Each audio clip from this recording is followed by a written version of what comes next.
définir le docteur de 2050.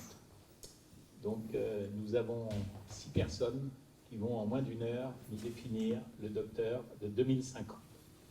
Et c'est Christophe qui va avoir la charge de commencer cette anticipation. Je vous le bal.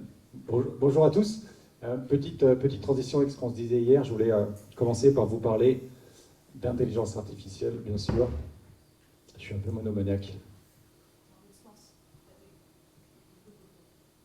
Ok. On l'a un peu vu, on l'a beaucoup vu, l'intelligence artificielle sera d'une manière ou d'une autre dans le métier du vétérinaire de demain. Et moi, je voulais profiter de cette tribune pour vous présenter un petit peu ce qu'est le fantasme de la superintelligence. Vous connaissez la superintelligence? L'intelligence artificielle générale. En fait, il existe 3 types d'intelligence artificielle. Je vous l'ai dit, depuis les années 50, il y a plein de gens qui ont travaillé sur le sujet de l'intelligence artificielle, et entre autres des philosophes et des auteurs science-fiction qui se sont dit, mais et si un jour on faisait vraiment des choses intelligentes? Et si un jour on avait des algorithmes ou des machines qui étaient aussi intelligentes que l'homme? Et si un jour elles étaient plus intelligentes que l'homme? Et là, ce que je viens de vous décrire, c'est un peu les trois types d'intelligence artificielle. Ce pas des types au sens où ils existent, ces types. C'est des types au sens où on se dit, on a besoin d'une classification. Et cette classification, elle est arbitraire. C'est de se dire, en fait, on parle d'intelligence artificielle spécialisée. C'est la première catégorie, la première classe d'intelligence. C'est tout ce qu'on voit depuis presque 2 jours. Ce sont les algorithmes qui sont spécialisés pour une tâche. Toutes les applications qu'on a vues depuis 2 jours, elles font un traitement. Souvent, elles le font bien, mieux que l'homme, mais elles font que ça. C'est-à-dire, l'algo qui permet de lire les ECG, vous lui demandez de reconnaître des photos de chatons, il ne peut pas le faire. La deuxième classe, c'est l'intelligence artificielle générale. C'est celle qui est capable de s'adapter à des nouvelles situations. C'est le propre de l'homme également de se dire, voilà, j'ai un problème à résoudre, j'en vois un autre, de par mes connaissances, je peux commencer à m'en sortir et avancer. L'idée, c'est d'être capable de résoudre plein de nouveaux problèmes. Donc, un système d'intelligence artificielle sera de niveau général le jour où il sera capable de passer des ECG aux photos de petits chats. Et le troisième, c'est la superintelligence, c'est celle qu'on trouve dans les films, c'est Skynet, c'est l'intelligence qui dépasse l'homme en tout et qui forcément voudra nous chasser de cette belle planète bleue. C'est une grille de lecture qui est arbitraire mais qui est intéressante parce qu'elle permet de nous projeter et je pense que c'est utile aujourd'hui. Je vais juste vous montrer un petit schéma qui explique ce qu'est la singularité. Vous avez déjà entendu parler de la singularité? Aux US, il y a la Singular University, il y en a qui payent très très cher pour y aller. La singularité, c'est ce moment dans l'histoire où on va passer justement à cette étape de l'intelligence artificielle, la super-intelligence artificielle. Alors bien sûr, c'est purement théorique, et il y en a qui ont théorisé cela. L'idée de ce diagramme, c'est Ray Kurzweil qui a exposé ça dans un papier. Alors Ray Kurzweil, c'est un gars chez Google. Il s'est déclaré le pape de l'intelligence artificielle. Parce qu'il s'est dit, si un jour l'intelligence artificielle, la super-intelligence artificielle arrive, ce sera Dieu Tout-Puissant. Autant être le pape de cette religion, au moins, elle me sauvera. C'est pas con. Mais ce qui est intéressant dans son analyse, c'est de se dire, mais finalement, c'est quoi l'intelligence? À l'époque, on se disait, c'est notre intelligence humaine, elle est liée au nombre de connexions qu'on a dans le cerveau. C'est quoi la capacité de calcul des machines? En fait, c'est corrélé. Et en fait, toutes les études qui annoncent l'arrivée de cette super-intelligence disent, en fait, c'est à un moment donné, avec la loi de Moore, on a une puissance de calcul suffisante qui fait que on sera plus intelligent que les humains. Ce qui est faux, on le vérifie empiriquement, c'est que l'intelligence des humains ne se limite pas à être liée directement à ce nombre de connexions. Il y en a qui ont la moitié du cerveau qui ne sont pas plus bêtes, il y en a qui ont des gros cerveaux qui sont parfois plus bêtes. Mais ceci dit, c'est une mesure et c'est intéressant quand même d'apprécier ça. Donc Kurzweil, il avait projeté ça pour 2045, ce moment de singularité, on va basculer dans la superintelligence. Il avait aussi prédit qu'en 2015, on ferait des machines qui auraient une intelligence un peu similaire à des souris. Yann Lequin a encore fait une sortie il y a quelques jours en disant que tous les algos, même les plus puissants qu'ils avaient chez Meta, étaient plus bêtes qu'un chat. On est loin du cerveau de la souris. Mais c'est intéressant. C'est intéressant parce que ça nous donne des repères, comme toute grille, comme tout modèle, il est faux, mais ça nous permet de se projeter un petit peu. Donc quand on parle de superintelligence, gardez à l'esprit que c'est une projection, c'est une simulation. Il y en a qui disent que ça adviendra forcément, d'autres qui disent que ça ne pourra pas advenir. Mais je dirais après tout, peu importe du moment que ça nous fait réfléchir. Je vous ai juste mis ce petit diagramme-là, il fait un peu mal à la tête, surtout ce matin, après le bowling, mais c'est pour vous expliquer quelque chose d'assez... c'est un des papiers que j'aime bien, qui explique qu'en fait, l'intelligence humaine, elle est là. Nous, en tant qu'humains, on est capable de faire plein de tâches de nature très diversifiée et plus ou moins complexes. Ce que les algos font aujourd'hui et les techno-d'IA, c'est de faire des tâches très très spécialisées, reconnaître les photos de petits chatons, les ECG, bien mieux que l'humain. Et donc, si on va vers une intelligence artificielle qui va se généraliser, ça veut dire que les algos qu'on va développer doivent augmenter le spectre de ce qu'elles développent, de ce qu'elles peuvent traiter, et en même temps monter. Aujourd'hui, l'approche en IA, on ne sait pas faire des algos qui soient générales. Ce qu'on fait, c'est qu'on en combine plein. Si on a qu'on joue avec AutoGPT et autres, c'est qu'en fait, on prend plein d'algos, on les assemble, et puis on se dit, bah oui, j'assemble un algo qui lit des ECG, qui reconnaît des photos de chatons, donc j'ai une IA généraliste. C'est pas vrai, mais c'est pas grave. Une fois de plus, c'est pas très intéressant. Ce que je trouve intéressant là-dedans, c'est ce que ça dit, c'est que ça nous amène à nous projeter, en fait. De se dire, mais au fait, qu'est-ce qu'est l'intelligence? Pourquoi on a besoin de tout ça? Et donc, je voulais finir sur une slide, pour pas être trop long, qui est de se dire, mais finalement, si on fait de la prospective, si on s'interroge sur le vétérinaire de demain, on a en gros trois approches possibles. Il y en a une qui est capacitante, qui est de se dire, en fait, je veux utiliser la technologie, je veux utiliser l'IA, je veux utiliser le numérique pour augmenter les capacités des individus. Il y en a une autre classe d'approche qui est rationalisante, qui est de se dire, en fait, à l'image peut-être du taylorisme, je vais faire plein de tâches dont certaines vont être gérées par des humains et ça va être piloté par des IA. Vous êtes un chauffeur Uber ou un livreur Uber Eats, vous êtes clairement dans cette catégorie-là. C'est-à-dire que c'est le système qui vous pilote, qui vous dit ce que vous devez faire et autres. Il n'y a pas de jugement de valeur derrière ces différentes approches. C'est-à-dire que pour un même problème, vous pouvez choisir ces approches-là. Mais c'est une question de design, je dirais, une question de point de vue. Et la dernière classe, c'est l'approche substitutive. C'est de se dire, on veut remplacer l'humain. C'est-à-dire, il y a certaines choses, on ne veut plus que ce soit fait par les humains. Et donc, face à un problème, vous devez vous interroger sur, OK, qu'est-ce que nous, on veut? On va être dans une logique capacitante, dans une logique de substitution ou de rationalisation. Voilà ce que je voulais vous partager aujourd'hui. Merci Christophe. Et c'est Gwendoline qui va nous présenter sa vision du Docteur 2050. Moi, je vais me lever parce que je ne suis pas capable de pas gigoter un petit peu. En fait, moi, je pense que finalement, on les a déjà un petit peu, les clés de ce que sera la médecine vétérinaire de 2050, avec ce qu'on a vu ensemble hier et ce matin. Puisque finalement, qu'est-ce que ça va être? On a déjà un certain nombre d'outils. Pour l'instant, on ne sait encore pas trop quoi en faire. On n'a pas encore les moyens les plus pratiques de les utiliser pour certains. Hier, j'avais la question, bah oui, mais si la thermochip, ok, c'est génial, on peut collecter les données de température, mais finalement, qu'est-ce qu'on fait pour les construire? Donc, c'est vrai qu'on peut imaginer que d'ici quelques années, comme les outils connectés commencent à être capables de collecter aussi ces données de température, ils vont probablement être capables à terme de nous donner des courbes pour chaque individu, qu'on aura sur les applis, de nous alerter, et on n'aura pas besoin finalement de scanner 12 fois le chat pour avoir sa température, mais en fait il sera tranquillement chez lui, puisque c'est là finalement que son environnement est normal, et on recevra directement une alerte à la clinique quand on a une déviation de la température normale du chat, qui permettra de dire au propriétaire s'il faut venir, pas venir, en collaboration avec d'autres capteurs, parce que finalement c'est tout un écosystème qui va nous intéresser, et on ne sera plus juste à regarder une valeur, une donnée, non, on aura le retour de tous nos outils connectés, on aura aussi des informations, bah tiens, ah oui, donc oui, il boit plus, et il a une élévation de la température, ou il a une élévation de la température, et on a vu qu'il n'avait pas été à son feeder, sa gamelle connectée.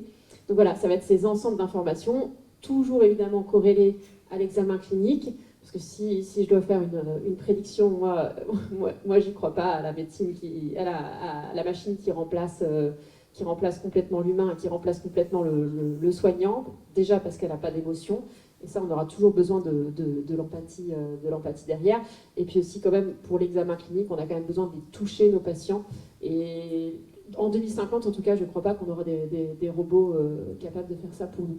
Donc voilà, donc ça va être tout ça, ils vont finalement juste venir se rajouter dans l'écosystème, de la même façon que quand l'échographie a commencé à se démocratiser, elle est venue s'ajouter à cet écosystème déjà de premiers examens qu'on avait.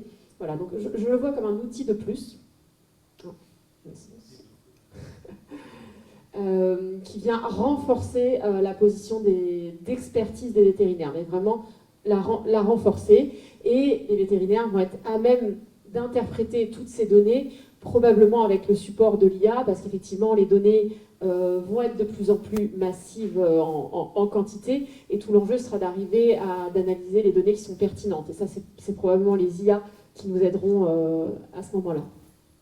Et alors, vous avez commencé à l'évoquer tous les deux hier, mais il y a 10 ans, on commençait à parler de médecine 4P, avec la médecine personnalisée. Donc ça va être ça peut être aussi simple que via le profil génétique d'un animal, aller prédire telle ou telle maladie ou telle réaction possible à un médicament, un chien qui a un gène MDR1 par exemple. Comment on va approcher ce patient. Et donc, évidemment, c'est connecté avec la médecine prédictive et préventive, où on va, grâce à ça, s'intéresser aux facteurs de risque de cet individu qu'on a sur notre table de consultation, ou même à distance à son domicile et qu'on suit. Et on va essayer d'être plus dans la prévention que dans la guérison. Dans la culture occidentale, on est beaucoup encore sur la guérison. En Asie, ils sont depuis toujours beaucoup plus axés prévention. Et c'est pas incompatible, mais en tout cas, si on peut, évidemment, c'est beaucoup plus facile si on peut prévenir la maladie que d'attendre qu'elle arrive. Et évidemment, il y a le volet participation. Alors en médecine humaine, il parle d'implication du patient. Nous, nos clients et nos patients ne sont pas les mêmes. Donc c'est l'implication évidemment du client. Et là encore, l'outil connecté est intéressant puisqu'il invite le propriétaire de l'animal à davantage être acteur de la santé de son animal. Et puis, plus récemment maintenant, on parle d'une médecine 6P. Donc qu'est-ce que c'est les deux autres P? C'est la médecine prouvée, on dit aussi pertinente. Alors prouvée, puisque ça doit être de l'evidence-based medicine, donc elle doit être basée sur les preuves et pas juste sur notre expérience ou empirique. Et également pertinente, puisque qu'est-ce qu'on va faire de toutes ces informations? Puisque avec les objets connectés, des informations, on en a de plus en plus. Donc on se retrouve avec une foule d'informations, et qu'est-ce qu'on en fait? Et j'ai envie de dire, au-delà de ça, on est capable, par exemple, avec des informations collectées via des tests génétiques, etc., de dire, tiens, cet animal, dans 5 ans, il va développer telle maladie. Ah bah super, mais cette maladie, si on ne sait pas la gérer, est-ce que finalement c'est vraiment intéressant d'aller annoncer ça au propriétaire? Donc ça, c'est aussi une question à se poser, la pertinence des informations et comment on va les traiter. Et puis alors, ça aussi c'est un petit peu plus orienté médecine humaine, pluridisciplinaire, parcours de soins. C'est comment les médecins vont collaborer avec tous les acteurs de santé, les kinés, les orthophonistes, etc. Finalement, on commence à l'avoir aussi, puisque comme les vétérinaires sont tous de plus en plus spécialisés, on a très bien cette coordination maintenant qui se fait entre le vétérinaire généraliste, le chirurgien du centre de référé, le vétérinaire spécialisé en physio, etc. Donc ça, on va de plus en plus vers ce parcours pluridisciplinaire pour la prise en charge des patients. Et puis si on fait un petit focus sur la prévention, en fait, on a deux types de prévention. On a la prévention primaire qui va être vraiment pour l'animal sain, en bonne santé. Donc là, c'est vrai qu'on pense assez facilement à celle-là avec l'utilisation d'objets connectés. Et puis on a la prévention secondaire sur des animaux déjà malades, où on va être en particulier sur des maladies chroniques, où ça va être intéressant, par exemple, pour détecter précocement des récidives. Donc là, typiquement, un objet connecté comme animaux peut être intéressant. Quand je disais hier l'exemple de ma collègue qui a un cocker qui fait régulièrement des otites, où avec les secouements et le grattage qui était un petit peu augmenté dans l'appli alors qu'elle n'avait rien vu, et bien finalement on a pu prévenir une récidive importante. Elle a pu aller chez sa vétérinaire qui a dit ah oui, il y a un petit début de quelque chose, et qui a mis en place tout de suite un traitement. Chez l'animal en bonne santé, là, on va essayer de détecter des variations par rapport à la normale. Donc effectivement, là, on imagine, on aura notre profil de courbe de température normale pour notre chat. Et puis, on va voir qu'il y a une déviation de la normale, où on aura notre profil de consommation d'eau pour ce chat. Et là, on voit que ce chat, depuis quelques semaines, il boit plus. Voilà. Donc après, bien sûr, il faudra aller explorer les raisons derrière cette déviation de la normale. Donc sur l'animal en bonne santé, ça va être vraiment sur la durée, puisqu'il faut avoir cette norme un petit peu sur le long terme pour voir quand on a une déviation de la norme. Sur l'animal qui est sur une pathologie chronique, on est surtout sur l'enjeu, c'est surtout la précision et la sensibilité pour pouvoir détecter tout de suite la possibilité de rechute.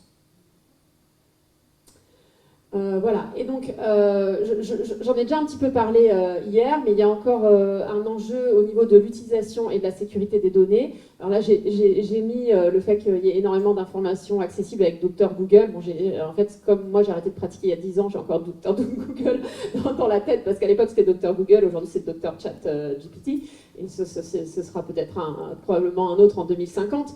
Mais pour revenir, je me souviens qu'hier tu avais dit que ça pouvait nous amener aussi à être finalement encore plus pointu et aller encore un cran au-dessus pour l'IA, pour être de plus en plus performant. Et je pense qu'effectivement, ça peut être aussi intéressant de se dire qu'en face, on a des propriétaires d'animaux qui sont intelligents, qui ont des scores de QI peut-être au-dessus de 100 et qui sont capables d'aller se poser des questions, d'aller chercher des réponses.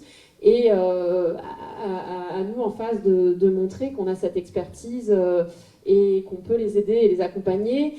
Et la chose aussi que j'aimerais mettre en avant, c'est que ce que je pense qu'on aura toujours de supérieur par rapport à une machine, c'est que la machine, elle va pouvoir nous donner les best practices, les guidelines, quel est le traitement exact pour cette maladie. Mais en face, on n'a pas un livre, on n'a pas un cas. Et on va avoir effectivement, peut-être que le meilleur traitement, Lucas disait ce matin, bah oui, ce traitement c'est peut-être le meilleur sur le papier, mais si le propriétaire ne peut pas le donner, si mon propriétaire, ma propriétaire, elle est hôtesse de l'air et que de toute façon elle a des horaires complètement décalés, elle sera peut-être pas capable de donner ce traitement matin et soir à peu près à heure fixe.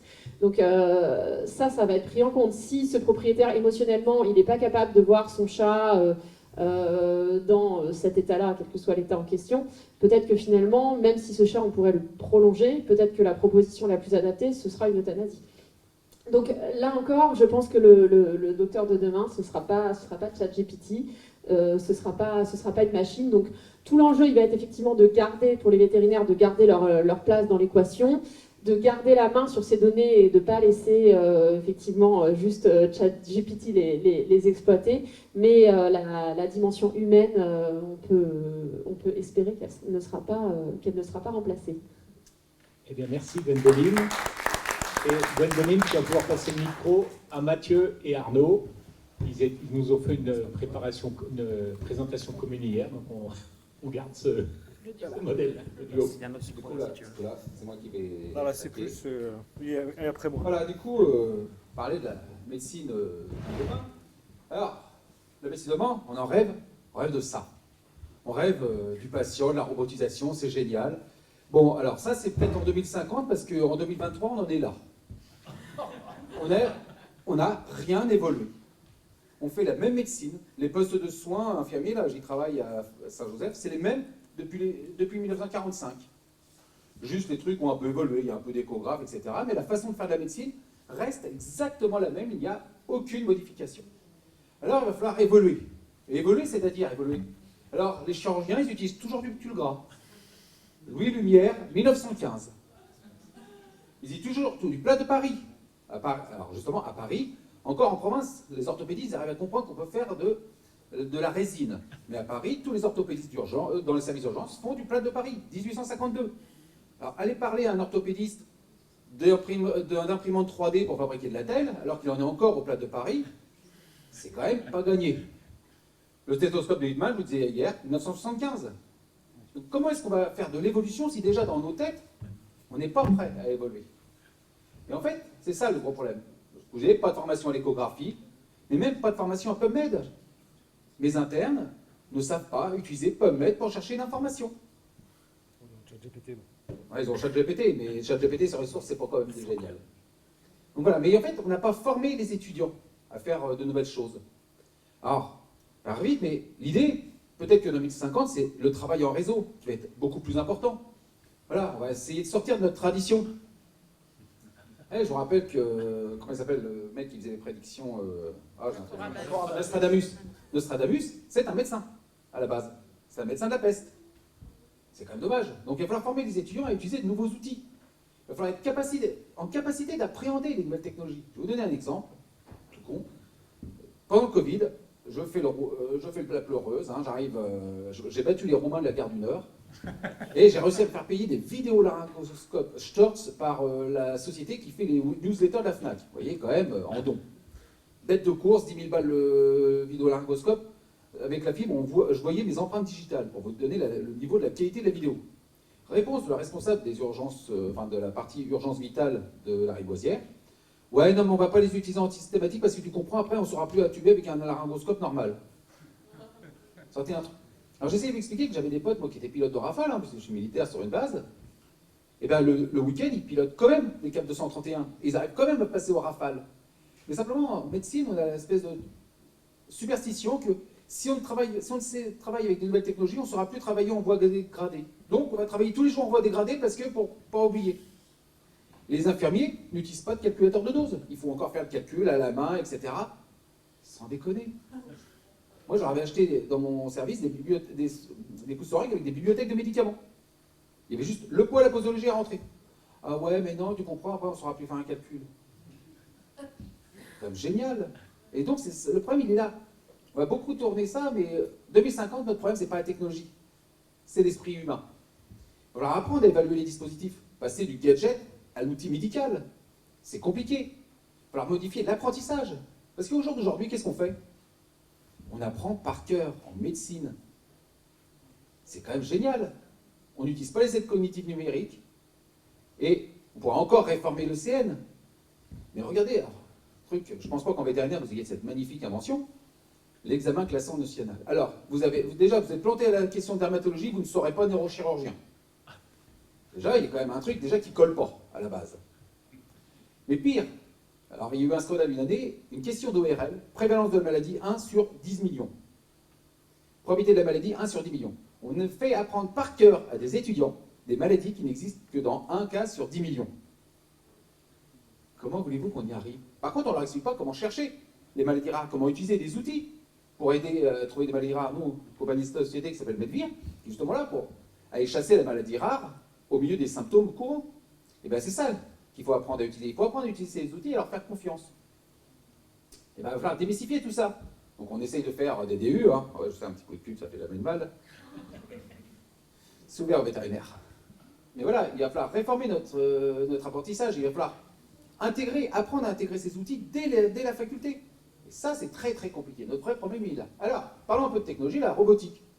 La robotique, eh ben, quand on parle à l'hôpital de robotique, on dit, à l'hôpital, il faut faire de l'humain avant tout. Donc je vais parler hier de René, hein, il a 50 balais, il est alcoolotabagique, il travaille quand on le trouve. Alors, moi, mon René à moi, quand j'étais à Évreux, on le trouvait, il clopait au pied de l'escalier de secours de la gynéco. C'est à peu près l'endroit où on pouvait le trouver la moitié de la journée, et puis enfin, quand il n'est pas en arrêt maladie. Et donc, comme on dit que l'humain c'est mieux, on préfère René 50 ans pour transporter les poches de sang, les trucs. Alors déjà, il ne faut pas être en urgence, hein, parce que 9 fois sur 2, quand c'est urgent, t'envoies l'infirmier, hein, c'est l'infirmier qui va chercher le sang, parce que René, il n'est pas là. Par contre, on dit, ça c'est pas bien, c'est pas humain. Pourtant, lui, fait 80 kg à 1m45, il travaille 6 heures sur 8, parce qu'il a 2 heures de charge. Ben voilà. Qu'est-ce qui est mieux? De l'humain. Et puis, on a une grande peur en médecine. Ouais, mais notre métier va disparaître. Bah ouais. Il y a des métiers qui vont disparaître. Vous êtes vétérinaire, c'est pour vous que je parlais d'évolution. Ah ouais, regardez bien, à Paris, il n'y a plus de cochers, il n'y a plus d'éclaireurs de réverbères. Par contre, il y a des informaticiens. Donc il y a des métiers qui vont disparaître et d'autres qui vont apparaître. C'est une évolution naturelle. Mais la médecine, elle est figée dans un immobilisme où il faut que rien ne bouge pendant les 50 prochaines années et que ça soit toujours la même chose que les 50 dernières. Et donc c'est vraiment un problème de mentalité. La robotique, je vous rappelle, c'est le rôle de la robotique, c'est les 3D. Hein, vous savez ce que c'est ou pas? Eh bien les 3D, c'est les règles d'Asimov. Le dirty, dull and dangerous. Les robots, ils sont là pour faire les tâches sales, ennuyeuses et dangereuses. Les tâches à valeur ajoutée. Combien de trucs on fait qui ne servent foutrement à rien? Et un truc tout bête, dans mon établissement, là, je suis à Saint-Joël, sur un privé but non lucratif. J'ai découvert que l'hôpital public, il fallait le fermer pour passer au privé non lucratif. Même moyen, même revenu, mais par contre plein de moyens. Je crois. Et je suis passé à la dictée vocale. Et bien, sans déconner.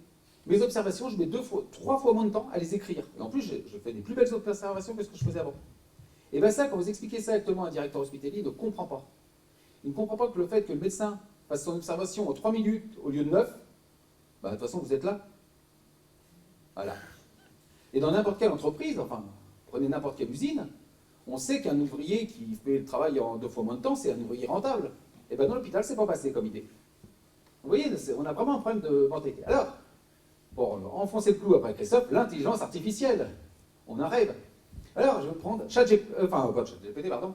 Deep Blue. Vous vous rappelez, hein, quand Deep Blue a écrasé l'homme au Go, on a dit, ça y est, l'IA a suppléé l'intelligence humaine, l'IA va gagner, etc. Alors, effectivement, l'IA a écrasé le mec au Go. Du coup, le champion de Go, il est rentré chez lui, il a appelé ses potes, il dit, je suis dégoûté, je me suis fait écraser, il a été se faire bouffer, il n'est pas entre deux, il est passé faire des courses, il a dit bonjour à ses enfants. Et pendant ce temps, Deep Blue jouait au Go. Et Deep Blue ne sait rien faire d'autre que jouer au Go. C'est de l'IA faible. Ça a beau être présenté, ça ne sert à rien et ça ne peut pas remplacer un humain parce qu'un humain ou même un animal est capable de faire des milliers de choses. Donc, l'intelligence artificielle, c'est pas pour demain, je vous rassure, c'est de la vraie peau en fait que j'aime. Alors, voilà, parce qu'il y a deux, je ne vais pas revenir dessus, on va passer très vite, mais voilà, il y a l'IA faible et l'IA forte. L'IA forte, c'est de la science-fiction, hein. Pourtant, je crois que je veux m'acheter une Tesla juste pour avoir le plaisir de l'appeler en disant « Kit, viens me chercher ». Ça, je crois que c'est juste mon fantasme. Mais en fait, non, ça n'existe pas. D'ailleurs, j'ai un ami, Luc Julien, le créateur de Siri, il disait chez Google, ils ont laissé tomber. Parce qu'en fait, la Google Car, un jour, elle s'est arrêtée en plein milieu de la rue. Pourquoi? Il y a un mec qui se baladait avec un t-shirt avec un panneau stop. Donc la Google Car, elle a vu un panneau stop, elle s'est arrêtée. Vous prenez n'importe quel débile profond, vous n'êtes pas obligé de lui expliquer qu'on ne s'arrête pas s'il y a un mec qui porte un panneau stop. Et bien la voiture, si. Donc du coup, la conduite autonome, c'est quand même très loin d'être gagné. Alors la médecine autonome, n'en parlons pas. Par contre, les IA faibles, ça sert déjà depuis longtemps. L'ILS, finalement, c'est l'IA faible. C'est juste un code d'onde pour aider le pilote à prendre la décision et bien se poser. Alors, ça marche tellement bien qu'il y a des Russes, il y a 7-8 ans, qui se sont dit, allez, rien que de la gueule, on coupe tout, on se le pose à la main. Bon, ils se sont posés sur le dos. Ils ont 250 morts. Et ça, le pilote, il est vachement plus classe que nous. Parce que nous, on les tue un par un, eux, ils les tuent par pack de 200 et ils meurent avec. Donc, globalement, c'est vrai que ça fait plus classe. Et c'est pour ça que moi, je ne parle plus d'intelligence artificielle, en fait. Je parle d'ACA. Aide cognitive augmentée. Vous savez, c'est comme l'hypnose. Quand vous parlez d'hypnose, tout le monde pense à Mesmer, ça fait peur. Alors, vous parlez d'hypno-analgésie, vos patients. Ça fait plus médical, ils sont rassurés. Ben, c'est exactement la même chose. Et c'est pareil, il ne faut plus parler d'intelligence artificielle. Il y a trop de fantasmes. En fait, il faut juste rappeler que l'intelligence artificielle, ça n'est qu'une aide cognitive améliorée. C'est juste là pour vous aider à prendre une décision. Rien de plus. Alors on dit toujours, ouais, mais tu comprends, si tu es un bon médecin, il faut faire tout seul. Bah, voilà, on va prendre un autre exemple. Ça, c'est de l'IA, pure et dure. C'est une machine qui aide le Dallas NG, hein, qui équipe le Charles de Gaulle. Ça fait un cordon laser entre l'avion et le Charles de Gaulle, et ça permet à l'avion de se poser dans de bonnes conditions. Parce que sinon, on peut aussi le faire à la main. Ça ne marche pas à tous les coups. Et finalement, regardez un peu le concept. On dit que du médecin, oui, il faut qu'il fasse tout seul, ou même de l'ensemble des soignants, parce que tu comprends, il faut être brillant, etc. Bah, pilote, tout le monde est toujours fasciné par les pilotes. Ils ne sont pas moins brillants parce qu'ils utilisent de l'intelligence artificielle. Et puis même, moi quand je suis dans l'avion, j'aime autant que le pilote il prenne de l'intelligence artificielle pour aider à se poser. Et bien en médecine, c'est un peu comme si on disait au pilote, non mais écoute, montre-moi que t'es bon, coupe tout et pose-toi comme ça pour me prouver que t'es bon. C'est quand même, quand on le prend comme ça, prodigieusement débile. Et ben on le fait. Et on le fait tous les jours. C'est quand même fort. Vous voyez donc. Alors l'IA en médecine, on va bientôt arriver au tricorder, mais il y a encore de la marge. Ben voilà, les calculateurs de doses, c'est la première cause d'erreur. Il n'y a pas très longtemps, si vous avez suivi un peu l'actu, à Nancy, le CHU de Nancy vient d'être condamné parce qu'il y a un enfant de 5 ans qui est mort. Parce qu'ils se sont trompés de la dose de médicaments. C'est quand même génial. 5 ans, vous mourrez parce qu'on a fait une erreur de dose. Alors que les IA peuvent l'évaluer. Moi, c'était ma thèse. Il paraît que j'ai passé une thèse de médecine générale à l'époque, mais en fait, c'était de la médecine d'urgence. J'ai fait une thèse sur création d'un logiciel d'aide à la décision médicale en pédiatrie. C'est juste, là pareil, on rentrait le poids de l'enfant, il donnait les bonnes lames de laryngoscope, les bonnes tailles de tube, il faisait la dilution des médicaments tout seul. Pourquoi j'ai fait ça? Parce qu'en fait, je me suis aperçu que quand il y avait une réa, on était le pédiatre, l'interne, chacun sur sa calculatrice en train de calculer pour vérifier qu'on avait tous les deux la même dose. Bah, plutôt que de bloquer 2 médecins à faire ça, à la rigueur, on bloque un médecin et une intelligence artificielle. Déjà, on a bloqué un médecin de moins. Il y en a un qui peut faire autre chose. Et est-ce qu'on est moins brillant? Non. Est-ce qu'on a amélioré la sécurité du patient? Oui. Et donc, il va falloir le faire pour améliorer ça. L'IA en imagerie, Je vous l'ai dit hier, l'IA, je regarde la radio, l'IA est d'accord avec moi, on est sécure. L'aide cognitive augmentée, c'est juste le type qui est à côté de moi, c'est mon pote qui me dit, quand on travaille en établissement à plusieurs, il dit, t'en penses quoi de la radio? Ouais, bah, je suis d'accord, ouais, il y a une fracture. Bon, bah d'accord. Bah c'est ça. Ça n'est rien de plus. Et ça ne remplace pas l'humain. Ce n'est pas de l'intelligence artificielle, c'est de l'aide cognitive. Dans télésurveillance, c'est pareil. On disait hier, oui, mais qui est responsable? Comment est-ce que je vais surveiller, etc. Laissons faire la machine.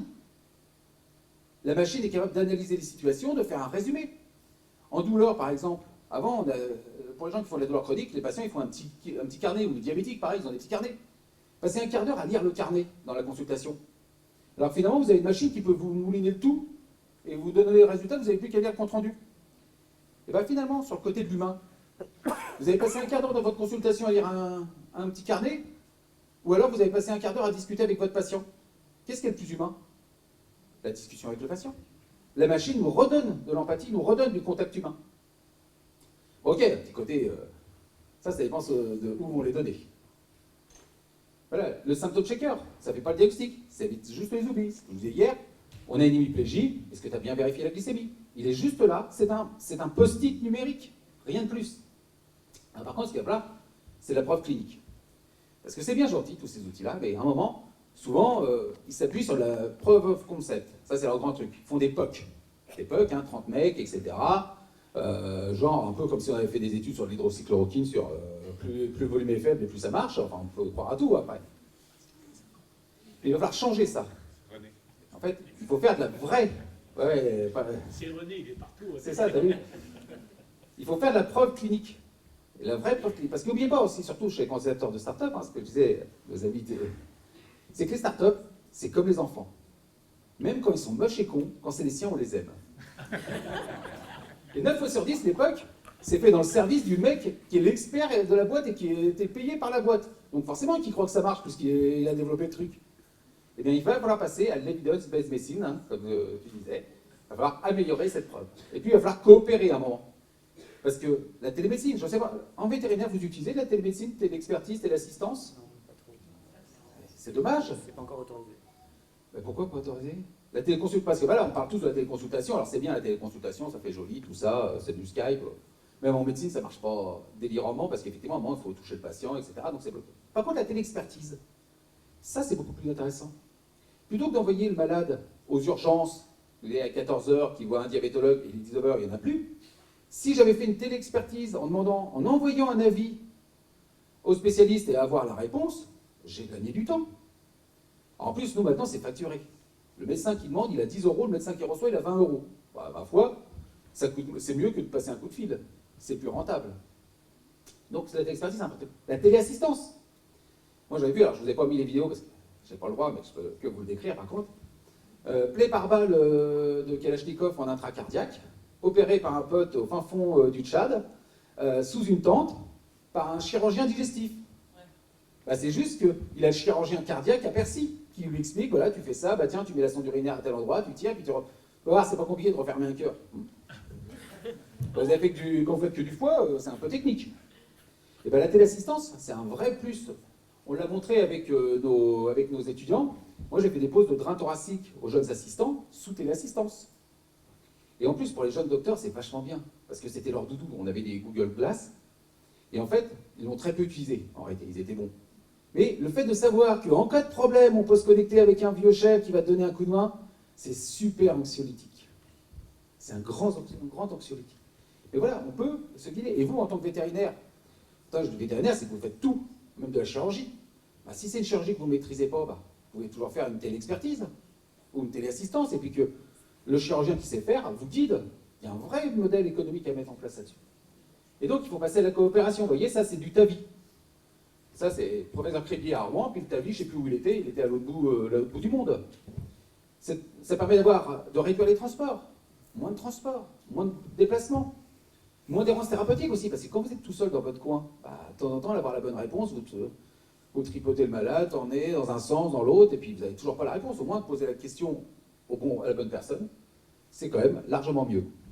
Je vous remercie. Merci Arnaud.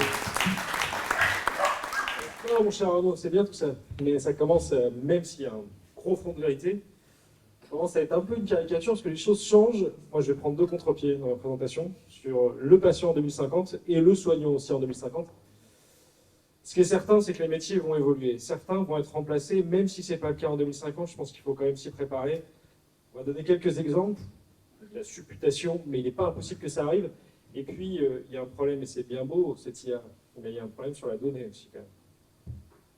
Donc le premier sujet sur quel type d'objet connecté, ça c'est sûr que tout ce qu'on a comme environnement matériel aujourd'hui, et je pense même, là on est sur des sujets qui sont assez vieillots, mais même les objets connectés, même les montres aujourd'hui, un jour, et même aujourd'hui ça devient une réalité, tout sera dans le smartphone.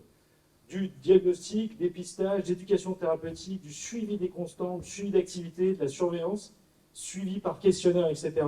Le principal compagnon numérique et thérapeutique du patient, ce sera son smartphone, pour deux grandes raisons. C'est que la logistique, c'est autre chose que de télécharger une application sur l'Android Store ou autre chose, que d'acheter chez son pharmacien ou de se faire livrer une montre. Et on connaît aussi les problèmes sur les microprocesseurs avec nos chers taïwanais. Celui, aujourd'hui, le fonds qui a investi honnêtement dans un hardware à l'heure actuelle, il est un peu fou, sur des softs, sur téléphone portable, je pense qu'on a un petit peu plus d'avenir.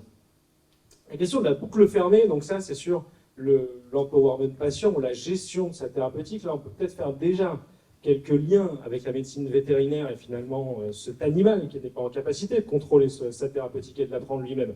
On a des premières études sur le diabète, tout simplement, ce qu'on appelle la boucle fermée, avec à la fois un capteur qui contrôle la glycémie en temps réel et qui adapte la dose d'insuline en temps réel et en continu. On s'est rendu compte que sur la boucle fermée, on avait 70% finalement dans la zone thérapeutique optimale du patient et seulement 59,4% en boucle ouverte quand c'était le patient lui-même qui réglait et gérait son insuline.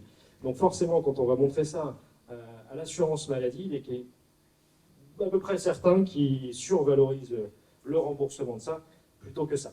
Donc ça aussi sur l'intervention médicale et sur la gestion de son traitement et peut-être de l'animal demain, avec ses différents capteurs et ses différents injecteurs, la possibilité de le gérer en toute autonomie et peut-être sans plus d'intervention médicale si tout se passe bien. Deuxième exemple, je crois que je l'ai passé trop vite, j'en ai un autre.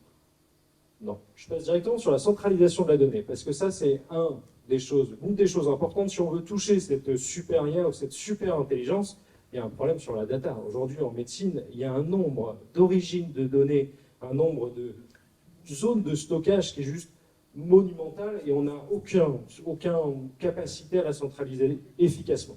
Aujourd'hui, sur un patient chronique, c'est ça son dossier patient et l'ensemble de ces informations qu'il a, et ça c'est le bureau du médecin qui le suit. Ce qu'on veut faire, normalement, ça fait 15 ans qu'on veut le faire en médecine, ça, c'est de centraliser sur le fameux DMP, le dossier médical partagé. C'est un vœu pieux puisqu'on n'y arrive pas depuis 15 ans, et c'est toujours pas opérationnel aujourd'hui, même si on a mis ça dans les mains de l'ACNAM. Donc on veut centraliser tout ça, les historiques de soins, les résultats d'examen, les coordonnées des proches, les antécédents médicaux, les comptes rendus, l'ensemble de ces passages hospitaliers ou de ces consultations, et les directives anticipées pour les fins de vie, pour gérer la greffe, etc. C'est toujours pas le cas aujourd'hui. Et j'ai aussi quelques exemples du coup je reviendrai après. Ça, c'est une cartographie des données en oncologie qu'on a aujourd'hui à disposition. Ça a été fait par ma direction médicale côté oncologie. Aujourd'hui, on n'est pas en 2050. Hein. Ça, c'est déjà les différentes origines de données qu'on peut avoir, les enjeux de traitement et les interconnexions qu'il y a avec eux. Alors, avant qu'on arrive à hiérarchiser tout ça, à rendre rationnel tout ça, pour essayer de créer une IA super intelligente, putain, on a du boulot. Pourtant, ça, c'est un peu l'ambition globale de ce qu'est le médecin en 2050. Et c'est surtout celle-ci, en fait. C'est ce qu'on appelle les données omiques et cliniques. En fait, toutes les données diagnostiques, les données d'historique, de terrain, etc., centralisées en un endroit, justement pour le développement de ces IA, et aussi pour l'exercice professionnel. Parce que les anapathes, les radios, ils ont envie de sortir de leur carcan, ils ont envie de faire de la thérapeutique, ils ont envie de faire de la clinique. Et donc ça, c'est un enjeu de modification de métier, de médecins augmentés avec de nouvelles compétences.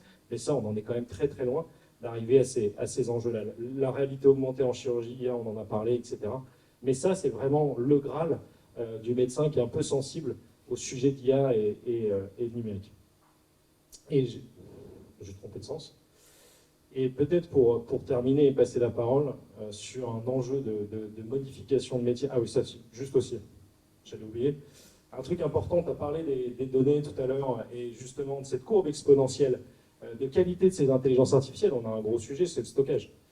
Là, aujourd'hui, c'est 2025, hein, c'est 175 zettabytes. Pour vous donner un peu un ordre d'idée, un zettabyte, c'est 1 10 puissance 9 gigabits, je ne sais même pas le dire. Je ne sais pas si c'est billion ou...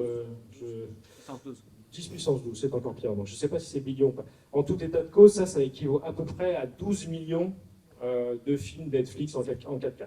Et ça, c'est simplement dans 2 ans, c'est demain, hein, c'est 175 zettabytes. Alors 2050, je ne sais pas ce que ça représentait, et en termes d'impact écologique, c'est assez énorme, en termes de stockage, etc. Je suis encore parti dans le mauvais sens. Ouais. Et j'ai envie de vous filer un petit dernier exemple quand même, ouais, c'est ça, c'est la chirurgie. Alors ça, la chirurgie chaude, traumatique, etc., je pense qu'elle sera dans les mains d'un chirurgien et d'un humain. Par contre, la chirurgie programmée en ortho, en 2050, mettre une prothèse, poser une plaque, réduire une malformation fémorale, etc. Si c'est suffisamment bien planifié en amont, par la planification 3D, qui peut même être automatisée parce qu'elle l'est de plus en plus par ailleurs, on file ça à un robot, on file tout le plan de chirurgien à un robot. Finalement, c'est quoi? Casser, couper, poser et visser. Je pense qu'on peut se poser la question si en 2050, c'est toujours un humain qui fait ça. Je ne suis pas certain. Si c'est René. Et si c'est peut-être René qui supervisera. Et ça, à l'hôpital, je voulais vous le faire, mais on va passer pour aller aux dernières interventions. Voilà. Bon, ben, merci Mathieu. Merci Mathieu. C'est Timothée qui prend le relais. Oui, moi j'avais prévu une diapo, je ne sais pas si on peut la mettre avec les... Ah merci. C'était un peu des photos pour vous faire réagir, savoir dans quelle situation vous vous projetez. Donc moi, ma réflexion, elle est vraiment au niveau du vétérinaire, parce que mon but, vous avez compris, c'est d'essayer de comprendre l'évolution de notre métier et de savoir comment on peut s'adapter. Et si on en revient vraiment à la base, on reste une profession de service. Donc le vétérinaire de demain, c'est celui qui répondra à une attente de clients et une attente facturable. C'est-à-dire que les gens y verront une plus-value par rapport à d'autres solutions concurrentes. Donc qu'est-ce qu'il faut que dans 25 ans, on propose à nos clients pour qu'ils aient envie de payer une consultation, en gros. Et s'il y a des solutions en face qui sont gratuites ou moins chères, forcément, ça ira pas. Et vu comme ça, en fait, ça remet en cause un petit peu toute l'approche. Et on discutait hier de façon passionnante avec Emmanuel, et merci beaucoup de m'avoir apporté cette réflexion sur l'identité du vétérinaire. Finalement, quand j'ai dit que c'était un peu comme les antibiotiques, est-ce qu'on reviendra en arrière? Les antibiotiques, ça a permis de développer la chirurgie, sinon à chaque fois qu'on opérait, on avait des infections, donc on ne pouvait rien faire. Ça a permis plein de choses. Est-ce qu'il faut s'en passer? Et on a un moment l'idée, on est à cheval entre deux situations où on a l'impression de perdre la main. Avec la technologie, on se dit, bah, demain, on ne sert plus à rien. Donc si on ne sert plus à rien, à quoi on sert? Enfin, il y a vraiment une identité. On a été construit, on a été formé pour faire de la science. C'est-à-dire que notre métier consiste à ingurgiter énormément de connaissances, à faire des observations, donc à récupérer des datas. On accepte aujourd'hui que les datas soient un peu numériques, okay, mais l'interprétation, la complexité de l'interprétation du tableau clinique, c'est-à-dire l'historique du patient, les commémoratifs, ce que nous raconte le propriétaire qu'il faut transformer en symptômes, parce que la parole du propriétaire est complexe. Hein, quand les gens vous disent quelque chose, on vérifie, et on a des analyses hyper précises, biologie, on a de l'image, des sources d'informations qui viennent de droite et de gauche, et on doit synthétiser tout ça. Et si demain une machine le fait aussi bien que nous, parce que c'est modélisable, à partir du moment où c'est scientifique et rigoureux, une machine pourra le faire. Donc tant qu'on est dans du dur, l'IA pourra le faire, clairement. Alors on va dire maintenant ça assiste, ça ne nous remplace pas, bon, on peut jouer sur les termes, mais à un moment elle sortira comme des hypothèses diagnostiques et c'est ce qu'on fait.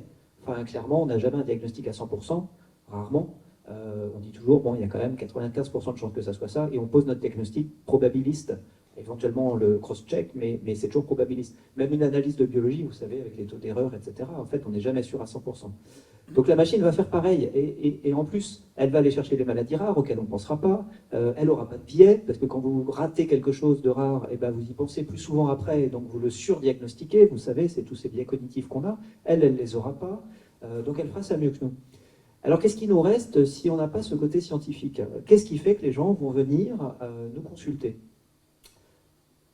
J'attends vos réponses, mais évidemment, tous les témoignages étaient intéressants. C'est OK, il faut donner tel traitement, mais je peux pas, je suis hôtesse de l'air, je travaille de nuit, etc. Donc on va chercher une solution, on va adapter les réponses, on va expliquer les réponses, on va les justifier.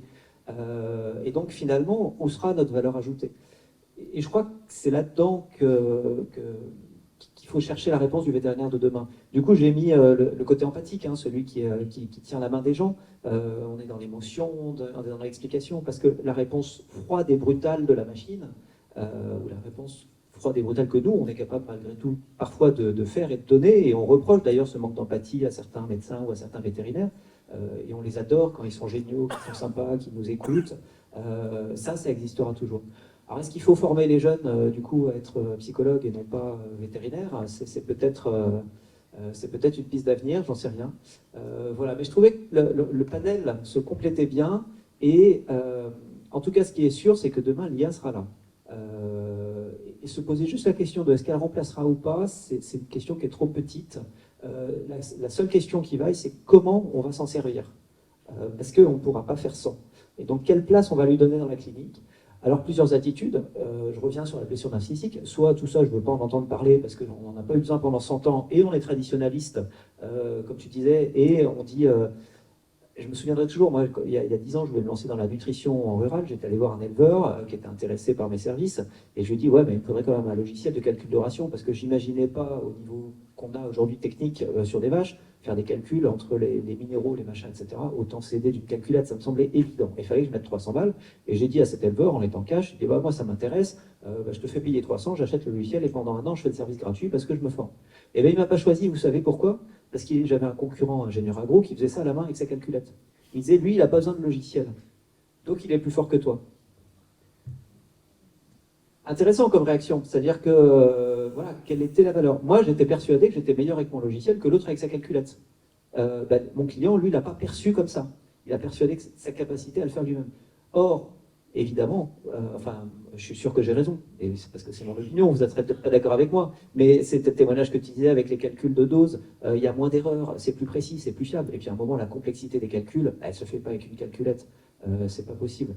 Donc, voilà, comment on va l'utiliser au quotidien, comment on va faire en sorte de trouver notre plus-value, notre plus-value humaine, psychologique. Et ce que tu disais sur le fait de toucher les patients, je me souviendrai quand je suis rentré à l'école, on nous a offert un stéthoscope. Et vous avez sûrement vécu, où ça s'est arrêté un moment, et Jacques-Yves Deschamps, qui a fait la conférence à ce moment-là, a dit, il a été inventé par l'ANEC. Et il nous dit, vous savez à quoi sert un stéthoscope? On était jeunes poulots qui arrivions, on dit, bah oui, c'est pour ausculter le cœur. Il dit, non, rien du tout. Quand même, en 1800, époque très conformiste, les médecins avaient la chance de pouvoir écouter le cœur des patientes en mettant directement leur oreille sur leur poitrine.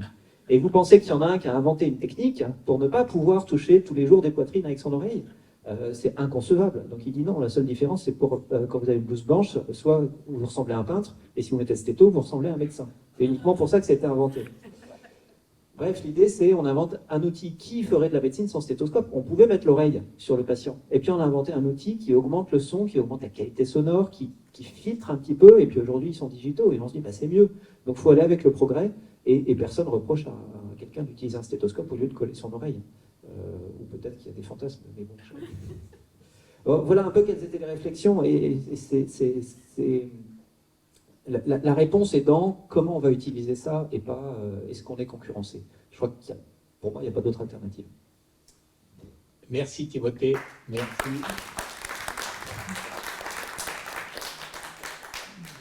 Lucas, Le mot de la fin. pour toi, le mot de la fin. Docteur 2050. Ouais, j'ai pas d'image. Pour moi, les images ont été déjà données. Et en fait, j'arrive après le combat. Donc, pour moi, c'est très facile parce que je reçois un peu tout ce qui a été dit, dans le sens que je suis pas finalement d'accord avec tout le monde. Quelle est la vision? Alors, sur le stéthoscope, pas trop, parce que je pense qu'elle a été faite pour des sourds comme moi, qui ne savaient pas entendre. Et donc, pouvoir avoir cette... Non, mais sans plaisanter, je pense que... je n'en sais rien. Enfin, en fait je ne sais pas où on sera dans 50 ans ou dans 30 ans. J'ai des espoirs. Donc, je suis incapable de vous dire où on en sera. Mais analysant l'histoire de l'être humain a toujours dû opposer du positif et du négatif. Donc c'est l'équilibre de les forces qui a toujours conduit l'équilibre de la vie. Et donc se dire que les machines elles sont contre vous, ça nous permet d'équilibrer ce que l'être humain a. Et nous avons donc toujours peur de ce qui s'opposerait à notre force, au lieu de se dire on va être accompagné par les machines pour qu'elles soient des algorithmes ou des vraies machines. Et nous ne sommes pas dans l'accompagnement, nous sommes dans l'opposition. Et pour moi, ça c'est une erreur. Alors, l'autre que je voulais faire, c'est notre réflexion, c'est que nous nous interrogeons toujours de où on sera, qu'est-ce qu'il arrivera et quand je vais mourir. En fait, c'est toujours prédire le futur pour anticiper le futur. Et une fois qu'on connaît le futur, qu'est-ce qu'on fait? C'est-à-dire que ce n'est pas seulement philosophique, c'est-à-dire qu'aujourd'hui, si on doit connaître le futur, c'est pour anticiper le présent et vivre mieux dans le présent. Mais ce n'est pas pour savoir où on sera dans le futur. Donc, l'aide de l'intelligence artificielle, l'aide du support de la machine qui peut aider la cogitation humaine pour décider qu'est-ce qu'il veut en faire de sa vie. Et ça, c'est vraiment positif, et c'est dans ce cadre-là qu'on doit rester, parce que personne ne pourra retirer ce qu'est le métier du vétérinaire, pour une raison très simple. Trouver un autre fou qu'il est capable de soigner un rat et un éléphant en même temps, et de pouvoir créer un plâtre sur une espèce inconnue ou un montage chirurgical, et ne pas mettre des prothèses de hanche du matin au soir sur des hommes qui sont tous configurés pour avoir la même chose. Donc le métier du vétérinaire n'est pas mis en cause, et la fantasiosité du vétérinaire n'est pas mise en cause. Ce qui pourrait remettre en cause le vétérinaire, c'est le vétérinaire lui-même. Et ça, ce serait la plus grande erreur. Je me souviens, après je termine, je ne vais pas capturer la place, mais je me souviens quand on a démarré avec le cœur artificiel chez l'homme. J'ai eu la chance de participer à ces grandes lectures avec le professeur Carpentier sur le cœur artificiel. Et quand on a sorti le cœur artificiel, moi je m'occupais de la partie vétérinaire naturellement, nous avons travaillé sur les animaux avant le début de l'aventure de ce cœur artificiel, il y a 12 ans maintenant, sur l'homme, a été attaqué. A été attaqué pour diverses raisons. Et je me suis qu'un des commentaires que j'avais, pour l'avoir vécu de l'intérieur, cet homme bionique, avec un cœur artificiel, qui est une machine fabuleuse, parce qu'il s'affranchit de toutes les limites physiologiques d'un cœur humain, et qui va aller supporter la fonction cardiovasculaire avec l'aide d'une machine. C'est-à-dire ce que la machine peut faire, mais à l'identique, ou presque à l'identique, d'un corps humain. Et la critique était, oui, mais vous voyez, il y a des câbles électriques qui sortent. Bien sûr, parce qu'il n'est pas fait sur batterie atomique comme dans le film Terminator, il a besoin d'électricité pour fonctionner. Nous avons toujours cette approche un peu répulsive face à la nouveauté, et je ne voudrais pas entendre, et c'est des souhaits donc que je vais mettre, c'est pas où on sera nous, je ne voudrais pas que réentendre des phrases que j'entendais dans mon passé, j'ai fait ça pendant 20 ans de ma vie, pourquoi devrais-je changer? Je me dis, mais tu as fait ça pendant 20 ans de ta vie, tu ne t'es pas fait chier à faire exactement la même chose. Tu as fait Valium Pieta, fait Pieta Valium, enfin change un peu, j'en sais rien. Mais renouvelle-toi, tu as le métier le plus beau du monde, celui qui peut se enrichir de technologie, de sagesse, de couleurs liées à le monde animal et aujourd'hui à l'interface que l'animal nous offre avec le propriétaire et avec l'aide de la technologie, ne t'en prive pas, parce que ça sera un métier éternel, qui ne mourra jamais.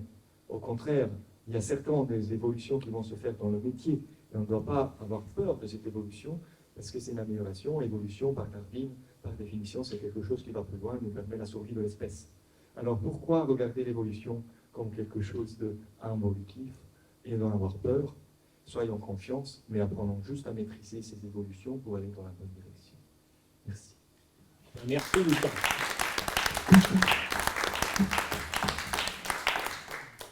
Bon, je crois que vous avez donné envie aux vétérinaires de rester vétérinaires et aux médecins, malgré tout, de rester médecins quand même.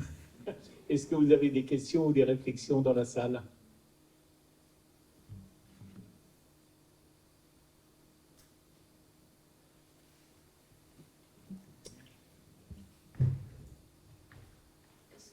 Est-ce que tous ces sujets vont faire évoluer le choix des gens pour prendre un animal de compagnie? Enfin, je me souviens d'un temps où voilà, on savait qu'il y avait certaines... Enfin, il y avait une image du propriétaire d'animal de compagnie. Et est-ce que ça évolue justement du fait de cette évolution de la médecine?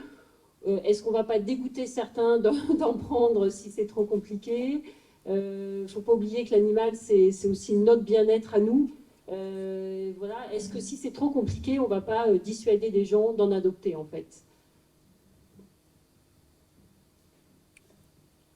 Je suis indiqué pour répondre à cette question. Je pense exactement le contraire. Qui rend les animaux compliqués, c'est le vétérinaire. C'est-à-dire que, bon, qui a créé le brachycéphale? Donc, à un moment donné, nous avons aussi notre partie de responsabilité dans le milieu. Je ne pense pas que l'animal est compliqué parce qu'il est animal. L'animal peut être rendu compliqué, mais on peut le vivre aussi d'une façon très simple. Donc, je ne pense pas du tout, mais du tout, qu'on va complexifier le choix du propriétaire. En revanche, on va le supporter dans ses choix. Mais cela ne peut pas s'affranchir de l'éducation du propriétaire en lui-même. Et par exemple, quand j'étais en Suisse, faire une partie de mes études, tout propriétaire d'animal devait passer un permis de capacité. Peu importe que ce soit aujourd'hui, on le fait pour des serpents dangereux ou pour des animaux exotiques, mais personne doit passer une formation pour avoir un chien et savoir qu'un chien, il doit faire pipi, popo, et qu'il peut avoir des accidents, etc., qu'il y a des races qui sont prédisposées à avoir des problèmes. Donc je pense que c'est plutôt un phénomène culturel et pas un phénomène en antithèse avec les supports technologiques que nous apportons pour améliorer la qualité de vie de nos patients. Donc je pense qu'au contraire, le propriétaire n'aura pas peur d'avoir des animaux parce que l'arrivée de technologie, mais que si nous ne regardons pas de côté le bien-être qu'on peut faire comme vétérinaire, nous avons effectivement des animaux de plus en plus complexes. Et ça, c'est notre chapitre entier sur lequel il faut que le monde vétérinaire travaille. Juste, il y a un certificat d'engagement maintenant pour les adoptions en association. Seulement sur les adoptions. Bon, c'est des, light. en gros aujourd'hui, bon, on ne va pas parler de législation, mais pour adopter ces parcours de combattants, pour acheter, c'est hyper facile. Et aujourd'hui, vous voyez les chats équerres, alors peut-être que je veux froisser certains. On est attiré, bon je déborde, mais on est attiré par les, est-ce que je définis, pardonnez-moi, c'est l'anesthésiste au moins qui parle, les monstruosités physiologiques. Je ne sais pas pour quelle raison, mais on est attiré par ça. Et donc, nous allons créer des races de moins en moins physiologiques et de plus en plus artificielles, où la composante vétérinaire aura une limite. Parce qu'aujourd'hui, on a des brachycéphales que, malgré opérer et tout, on ne peut pas reconstruire la physiologie altérée d'un brachycéphale dans son entier. Donc, effectivement, il faudrait qu'à mon avis, il y a une prise de conscience et donc il y a quelque chose à mettre en place pour éduquer le propriétaire et nous, qu'on fasse notre partie de sachant, en aidant à évoluer dans la bonne direction.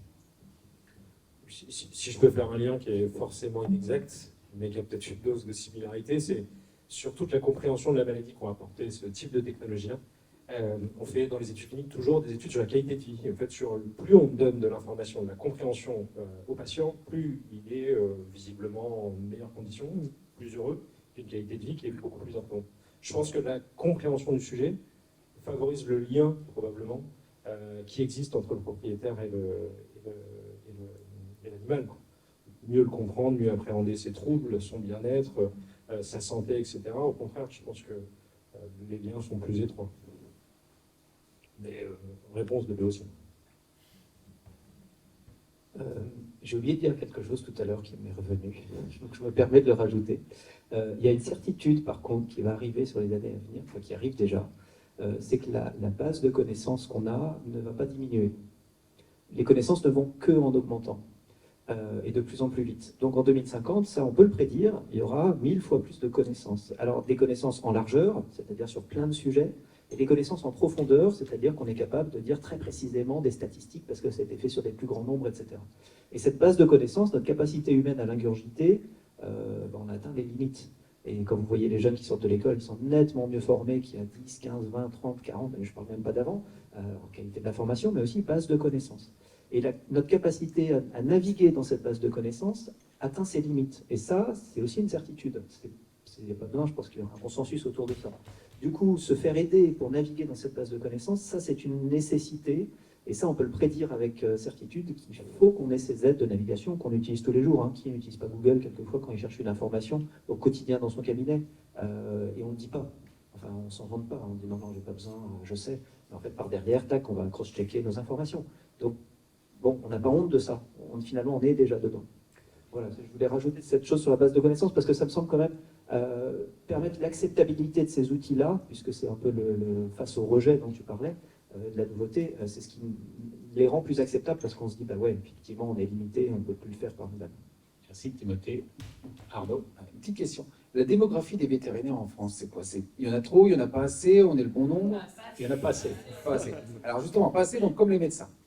La question, parce que c'est en ce moment, c'est le grand débat qui agite la médecine, c'est est-ce que vous préférez faire de l'aide technologique pour pouvoir avoir un volume d'activité plus important, ou est-ce que vous préférez déléguer une partie de vos actes à des professions intermédiaires? Parce que nous, alors les médecins, au top par là-dessus, c'est non seulement on ne peut pas utiliser de technologie, mais on ne peut pas non plus donner que les infirmiers ou les pharmaciens fassent des travaux à nos places. À un moment, il va falloir trouver une solution l'un ou l'autre. Ah oui. Pour lui, les pharmaciens, c'est intermédiaire. Et pour nous, ouais. Pour lui, c'est En fait, pour le, intermédiaire. si, si. Non, mais pour le soin, c'est une profession intermédiaire. Genre, vous voyez, l'autre jour, j'étais en régulation, le patient, il avait mal à la gorge. Je dis, bah, je vais vous envoyer voir le pharmacien. Il me dit, bah non, je voudrais voir un médecin. Je fais, le médecin va vous faire un streptotest, d'ailleurs, en fait, il va pas le faire dans la vraie vie. Non. La même chose que le pharmacien va vous faire un streptotest, c'est positif. Je lui envoie une ordonnance pour dire, si c'est positif, tu donnes des antibiotiques. Si c'est négatif, tu donnes du Luprin. Je dis, de toute façon, si vous allez voir un médecin, il vous enverra voir le pharmacien après. Le mec fait, ah oui, finalement, vu comme ça. Oui, vu comme ça. Mais ça, c'est chez la plupart des médecins libéraux, c'est juste un scandale. On a dit, il ne faut surtout pas que le pharmacien fasse des vaccins. Ouais, sauf qu'on a fait une étude sur les trousses d'urgence, les médecins généralistes n'ont pas de trousses d'urgence, ils n'ont pas d'adrénaline chez eux. Le pharmacien, il n'est peut-être pas médecin, mais au moins il a de l'adrénaline. Donc en cas d'allergie, c'est quand même plus utile. Mais c'est ça aussi le jeu de la technologie. C'est est-ce que vous préférez avoir des professions intermédiaires à qui vous allez déléguer des actes, ou est-ce que vous préférez avoir des outils pour optimiser vos techniques et traiter plus vite? Ou les deux. Ou les deux. Alors, je vous propose de vous lever, qu'on vous applaudisse comme des acteurs. Vous avez fait une super spectacle depuis hier. Merci beaucoup, merci. Et Carole posera une question, mais je crois que Gwendoline et Mathieu ont un train, donc on les laisse partir pour ne pas louper le train. Et merci encore, et je passe le micro à Carole. Au revoir. Merci. Gwendoline, c'est ça maintenant. Alors, moi j'ai une question, c'est que j'ai lu un article qui parlait de robots au Japon qui étaient capables de répondre aux besoins émotionnels en fait des gens. Alors ma question c'est, est-ce qu'un robot de cette sorte, enrichi du savoir médical, est capable finalement d'apporter l'empathie du vétérinaire et donc de le remplacer? Ou alors est-ce que ce robot, qui finalement va combler les besoins affectifs des gens, sera le futur animal de compagnie à soigner pour la profession? Sur l'humain, je vais déjà vous répondre un petit détail, c'est un robot japonais. Et donc, là, ça tombe bien, Lucas, comparer un japonais et un italien en termes d'empathie. Et un robot japonais peut parler à un japonais. On est dans un monde, le Japon, c'est un monde qui est excessivement fermé, on se regarde pas droit dans les yeux, il faut regarder l'épaule droite, c'est ultra codifié, on n'exprime pas ses sentiments, on raconte pas à moitié des trucs. Ça peut marcher culturellement. Le problème, c'est que l'impact culturel, il est tellement différent que... Voilà, si on met un japonais et un italien à discuter ensemble, je ne suis pas sûr que ça marche des masses. Hein. Peut-être qu'un jour, il y aura un robot français. Donc il sera en grève.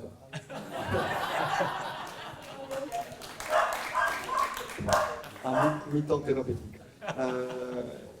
Je saute sur l'occasion pour rebondir. Il ne faut pas avoir peur de ça, mais il y a un truc qui m'interpelle quand on parle d'intelligence artificielle. C'est des algorithmes. Et l'intelligence est humaine. Cette capacité unique qu'a l'homme d'analyser, interpréter, adapter, moduler et bouleverser complètement ce qu'est l'analyse de calcul qu'il est capable de faire, ça c'est humain. Maintenant, nous avons de plus en plus des algorithmes de plus en plus complexes, de plus en plus nourris avec les données, qui sont capables de répondre à des répétitions de situations connues. Mais on aura aussi la possibilité d'introduire le facteur inconnu, mais ça sera toujours calculé. Alors, ce que je cherche à dire, c'est que l'empathie, c'est un volet purement humain. La sympathie, l'empathie, nous avons la stéréotypisation de l'empathie avec des appareils pareils. Donc, ça peut faire sympa d'avoir un chien qui aboie et il n'est pas un chien, c'est un robot, avec autant de comportements les plus proches de ce que l'homme voudrait avoir de la part d'un chien. Et ça ne sera jamais un chien. Donc, je ne suis pas inquiet.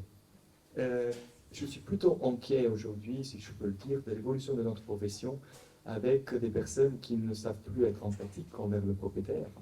Et ça, il n'y a pas de raison, parce que l'être humain doit rester humain. Et alors, je me raccroche, est-ce qu'on devrait enseigner à nos étudiants plutôt à être psychologues Mais moi, j'ai commencé comme ça quand j'étais vétérinaire. Je me suis diplômé en 97 et j'ai fréquenté les cabinets vétérinaires 10 ans avant de devenir vétérinaire. Et ce que j'avais appris de mon vétérinaire quand je le suivais, ces compagnonnages qu'on a perdus aujourd'hui, c'était analyser la psychologie du propriétaire.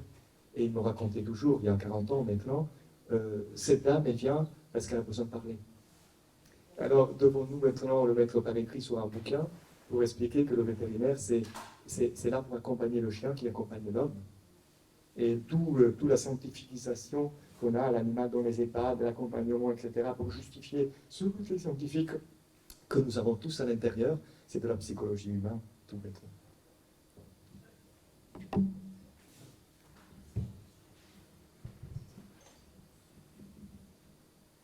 Une dernière question. Oui, Emmanuel. Je vais quand même intervenir pour remercier Tim de d'avoir fait référence à notre sympathique conversation d'hier. Hier, il y avait une question qui était affichée, qui était l'intelligence artificielle. Est-ce que c'est l'ami ou l'ennemi du vétérinaire de demain? Je trouvais que la réponse elle était assez évidente. Alors peut-être que là, effectivement, par certains aspects, ça va remplacer un certain nombre de nos compétences actuelles, hein. Ça va se substituer à un certain nombre de choses qu'on fait tous les jours, qui sont peut-être même la colonne vertébrale aujourd'hui de la culture vétérinaire dans les écoles, etc. Donc ça peut inquiéter. Alors peut-être que l'intelligence artificielle est l'ennemi du vétérinaire d'aujourd'hui, mais elle ne peut pas être par définition l'ennemi du vétérinaire de demain, parce qu'elle sera là demain, et que le vétérinaire sera là demain, et qu'il sera là avec. Donc fondamentalement, elle est forcément l'ami du vétérinaire de demain. La question qu'il faut se poser, peut-être nous vétérinaires, collectivement, la profession, c'est quoi le vétérinaire de demain, et donc c'est quoi le vétérinaire vraiment? Et il y avait des réponses à ça dans ton intervention, Lucas, on ne se connaît pas, c'est la première fois que j'ai l'occasion de te croiser, mais j'ai trouvé ça très riche par certains aspects, parce que moi, ça fait des années en loisir, on va dire, en paraprofessionnel, je m'intéresse à ce qu'est l'identité des vétérinaires, ce qu'est la vocation des vétérinaires, que sont-ils vraiment pour la société et dans la société.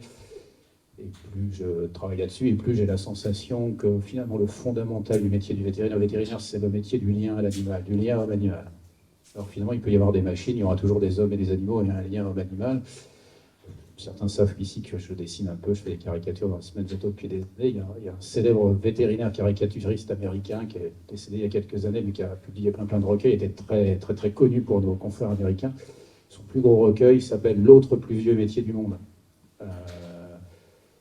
Si vétérinaire, donc ce métier de la relation à l'animal, c'est un des plus vieux métiers du monde, c'est sans doute que comme d'autres plus vieux métiers du monde, et vous voyez bien auquel tout le monde fait allusion bien sûr, c'est que c'est tellement consubstantiel de l'existence humaine même, et donc de l'existence humaine avec et à côté des animaux, donc je ne suis pas inquiet.